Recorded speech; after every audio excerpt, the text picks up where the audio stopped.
நம்ம தட்டி விட்டுறலாம்.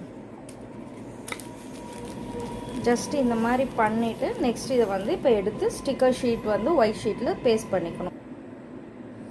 இப்போ இந்த 2 ஸ்டிக்கர் ஷீட்டுமே வந்து ரெடி ஆகிடுச்சு பாருங்கள். இது ரெயின்போ ஸ்டோன்ஸ் போட்டிருக்கோம், இது வந்து கோல்டன் மெட்டாலிக் ஸ்டோன்ஸ் வந்து நம்ம போட்டிருக்கோம். இது ரெண்டையுமே இப்போ நம்ம கிளாத்க்கு ட்ரான்ஸ்ஃபர் பண்ணி பார்க்கலாம்.